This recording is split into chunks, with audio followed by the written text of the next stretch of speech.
दोस्तों, भारत के लिए इस वक्त सबसे बड़ी चुनौती खड़ी होने वाली है, क्योंकि रूस की तरफ से हमें चक्र 3 सबमरीन की डिलीवरी को लेकर अब ऐसा अपडेट सामने आ चुका है जिससे चीन और पाकिस्तान काफी खुश हो रहे होंगे।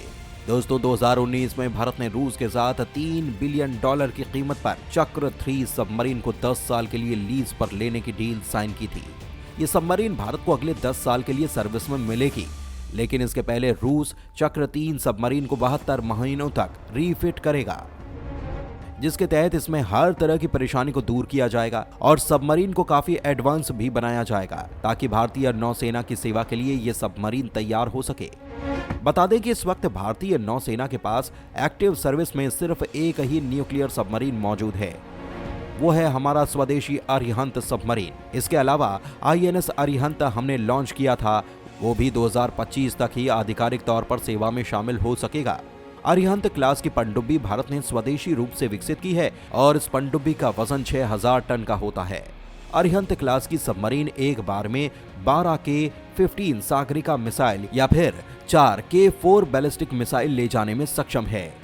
इसमें K-15 मिसाइल की मारक क्षमता 750 किलोमीटर और K-4 की मारक क्षमता 3500 किलोमीटर तक की है।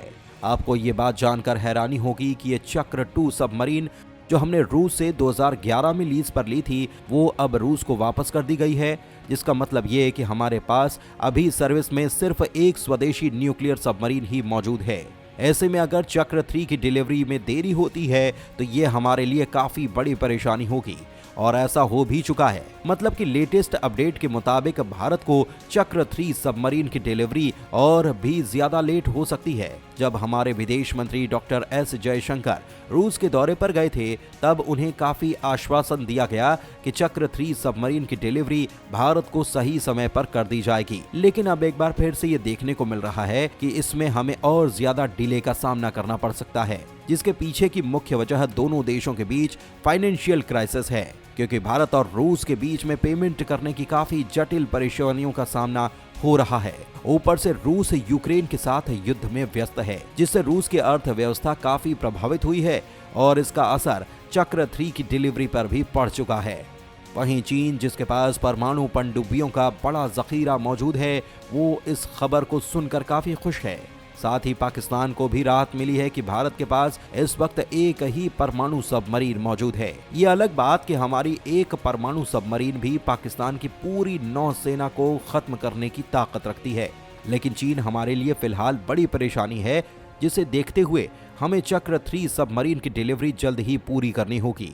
अच्छा होगा अगर ये 2025 तक हमें डिलीवर कर दी जाए। बता दें कि इस वक्त भारतीय नौसेना के पास कुल मिलाकर 16 पनडुब्बियां मौजूद हैं, जिनमें 15 diesel electric conventional attack submarine और एक न्यूक्लियर सबमरीन है। लेकिन अगर हमें हिंद महासागर के रीजन में डोमिनेंस को बनाए रखना है तो उसके लिए भारत के पास अतिरिक्त न्यूक्लियर सबमरीन होनी चाहिए।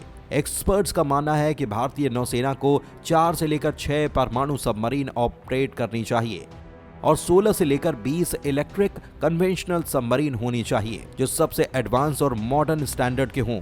तभी हम चीन को हिंद महासागर में आने से रोक पाएंगे। साथ ही दोस्तों, भारत सरकार टाटा द्वारा बनाई जाने वाली APC को United nation peace keeping operation में तैनात करने के लिए तैयार है, जहां पर टाटा द्वारा बनाए जाने वाले ये भीमकाय वाहन भारतीय पीस कीपर की सुरक्षा के लिए तैनात किए जाएंगे। बता दें कि United nation peace keeping mission में भारत सबसे ज्यादा सैनिकों को भेजता है और हमारे सैनिक ऐसे खतरे वाले माहौल में काम करते हैं जहां पर जान का जोखिम सबसे ज्यादा होता है, जिसकी वजह से ये भारत के लिए जरूरी है कि हम अपने सैनिकों की सुरक्षा को बढ़ाने के लिए सबसे सुरक्षित और एडवांस प्रोटेक्शन वाले व्हीकल तैनात करें, जिसके लिए टाटा के द्वारा निर्मित APC बिल्कुल सही विकल्प है।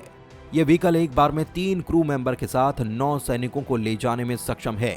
साथ ही ये पुराने व्हीकल के मुकाबले न केवल ज्यादा प्रोटेक्शन ऑफर करता है, बल्कि ज्यादा मोबिलिटी और ऑपरेशनल फ्लेक्सिबिलिटी भी ऑफर करता है, जिससे भारतीय पीस कीपर ज्यादा गुणवत्ता के साथ अपनी ड्यूटी निभा सकते हैं। कुल मिलाकर समझने की कोशिश करें तो ये मेक इन इंडिया की काफी बड़ी सफलता है कि भारत से हजारों किलोमीटर दूर दूसरे देशों में भी हमारे सैनिकों की सुरक्षा के लिए एक भारतीय आर्म्ड व्हीकल तैयार किया जाएगा, जो कि सभी दूसरे देशों के व्हीकल के मुकाबले कहीं पर भी कम नहीं है। धन्यवाद।